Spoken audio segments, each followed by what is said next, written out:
Washington has its first 2 transfer portal commits. You are Locked On Huskies, your daily podcast on the Washington Huskies, part of the Locked On Podcast Network, your team every day.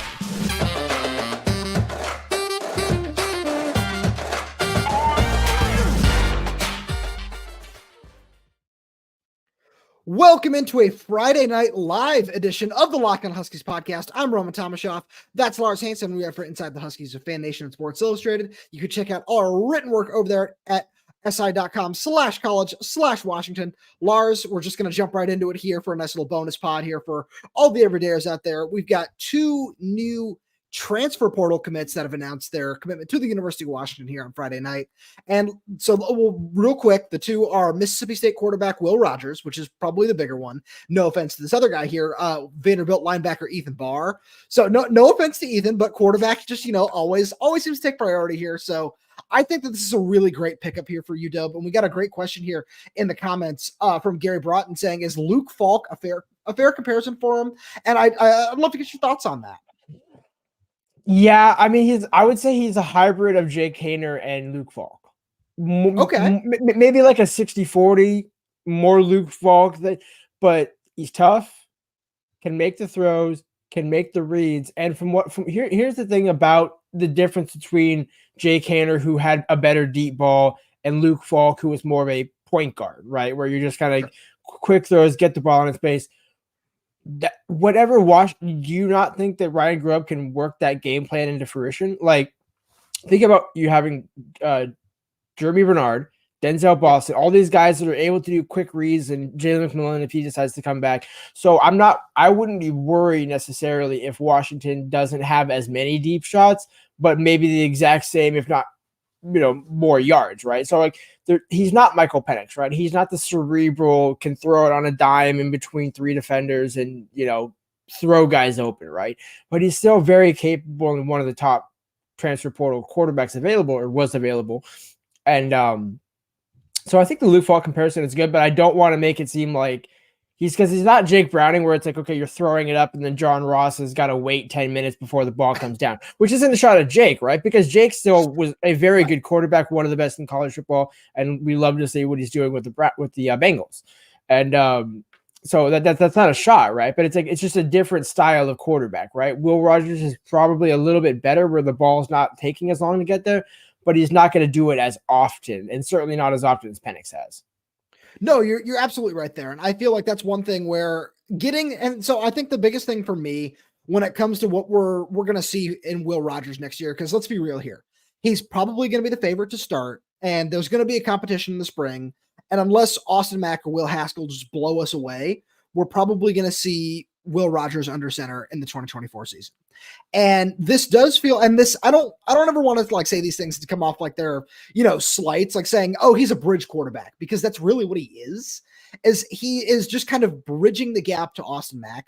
But this is a fantastic way to do that, because Will Rogers has played a lot of college football. He's thrown for over 12,000 yards and 94 touchdowns in the SEC.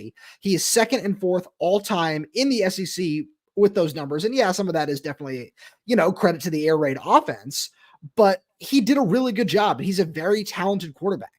And so he's going to be able to teach Austin Mack, who is going to be going into his technical true freshman season in 2024, a lot. And Austin, who you and I have seen the arm talent that he possesses and everything that he can do with the ball, the way he's able to read defenses, everything that we saw from him in spring and fall practice. If he's able to pick up on some more of those things from Will Rogers, sit for one more year, maybe we'll see him get some more time next season, especially now that Dylan Morris has transferred.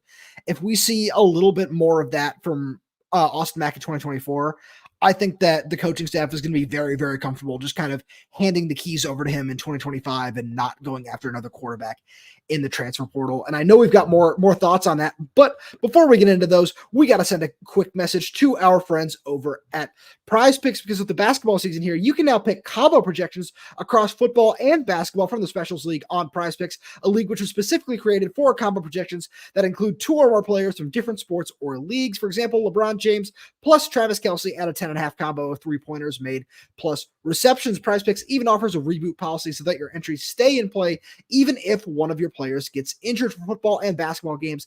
If you have a player who exits the game in the first half and does not return in the second, that player is rebooted. PrizePicks is the only daily fantasy sports platform with an injury insurance policy. Testing your skills on PrizePicks is the most exciting way to play daily fantasy sports. If you have the skills, you can turn $10 into $250 with just a few taps. Do you want to get in on the action?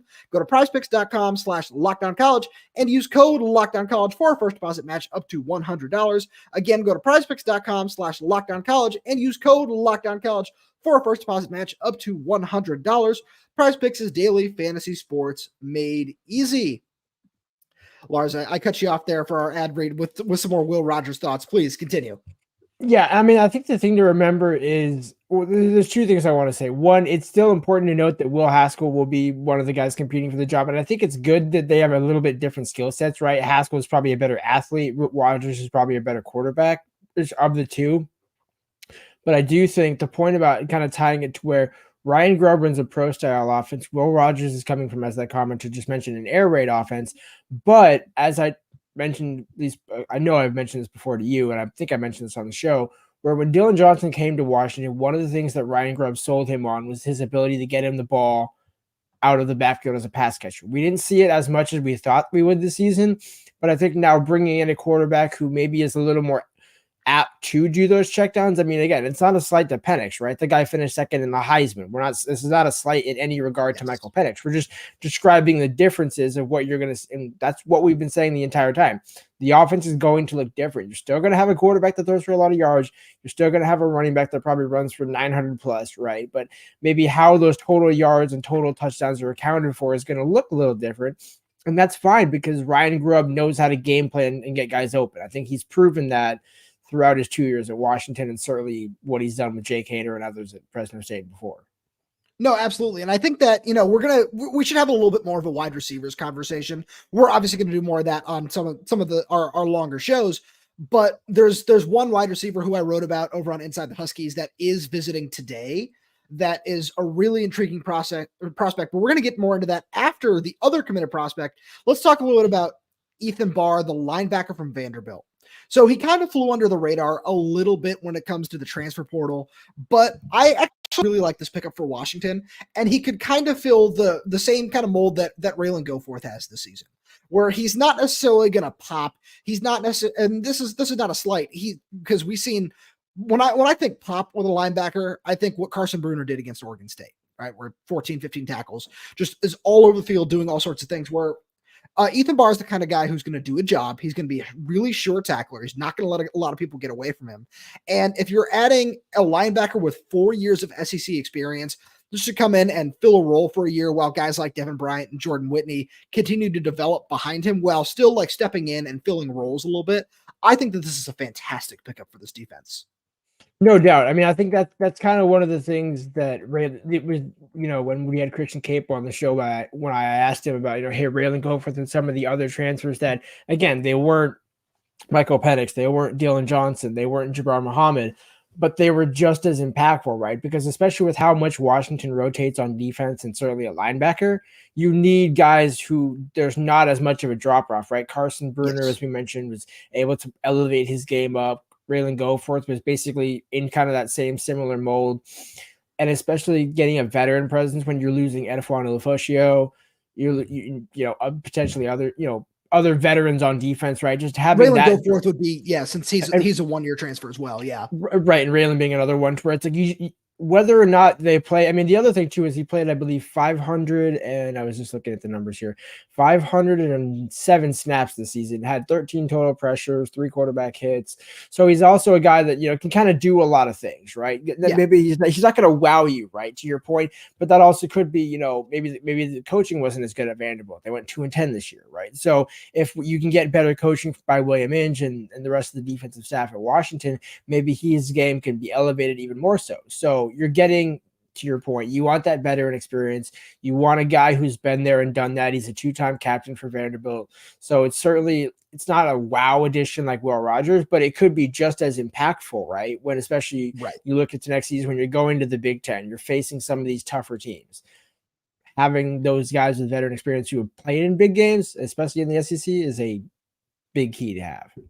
No, I completely agree. So because let's run through the linebacker rotation real fast, then we'll break for our other ad read, and then let's spend a couple minutes talking about the uncommitted prospects because we got an awesome amount of comments here just asking about about Chris Brazzell, Tobias Merriweather, Jaquavius Marks, a lot of uncommitted prospects. So we're gonna get into that also on our early morning show. If you guys haven't listened to our Friday show just yet, we did set the over under at 5.5 commits this weekend. We're already at 2. And it's the night's not over yet. We'll say that much. So there's a lot there. So right now, next year, we're probably looking at Carson Bruner and Alfonso Tuputala right now is penciled in as starting linebackers because those are the veteran guys in the room who've been around the program for a while.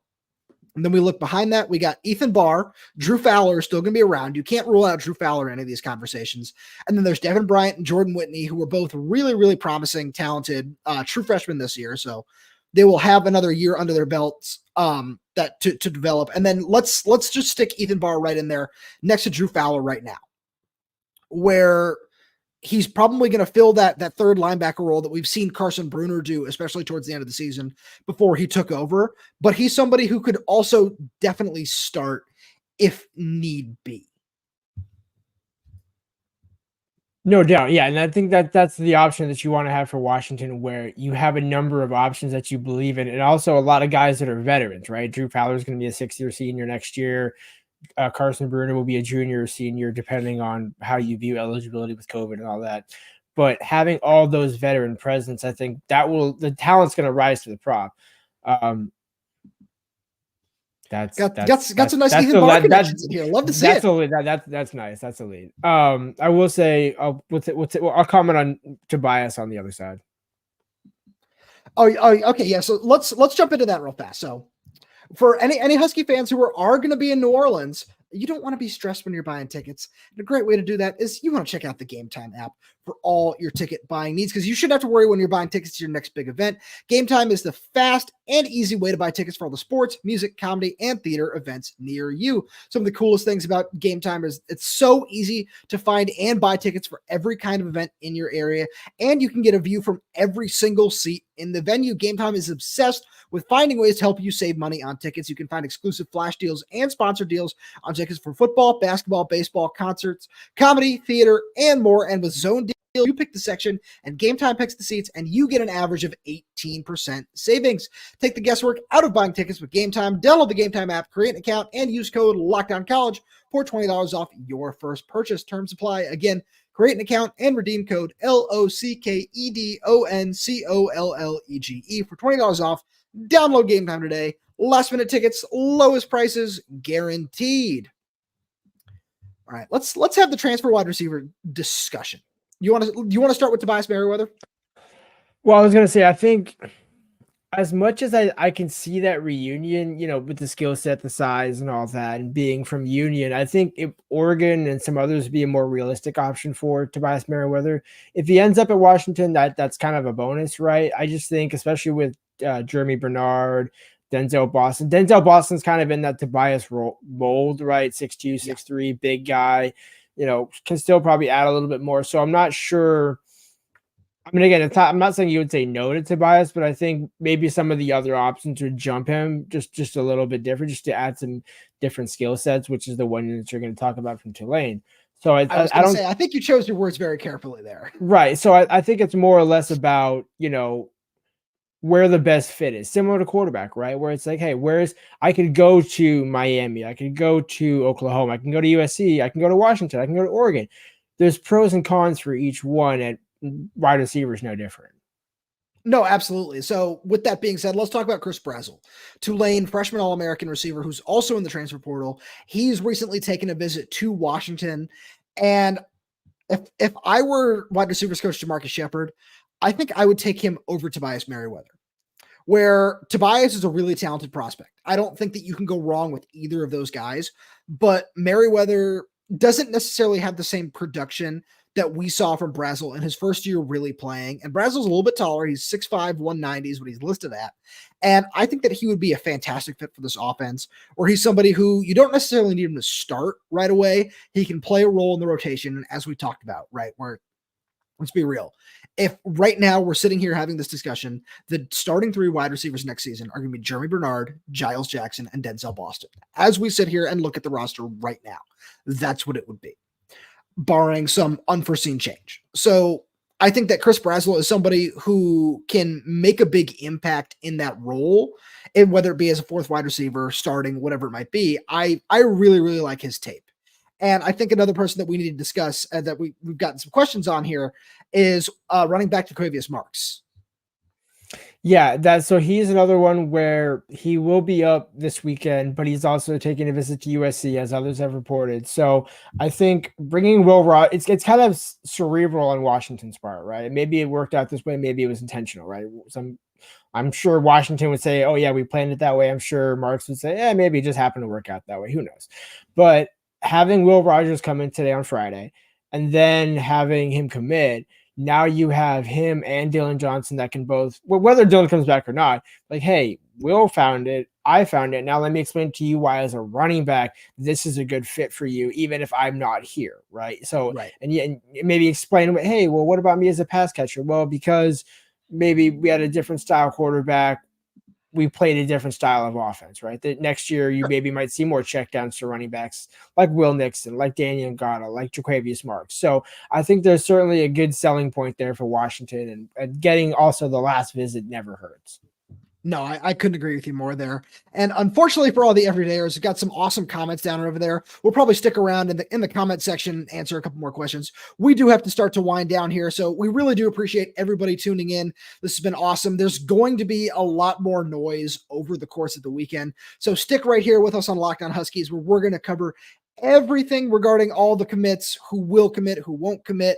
So that'll all be right here. And at the very worst, you'll hear from us bright and early on Monday morning. Thank you so much for tuning in. Make sure you subscribe wherever you get this podcast so you never miss anything, whether that's YouTube, Spotify, Apple Music, Amazon Music. We're there. We're everywhere, updating this channel all the time with fresh new content. So please make sure to hit that subscribe button, hit the like button on the video. If you're audio only, make sure you leave us a 5-star review. Thank you so much for tuning in, and we will talk to you on Monday.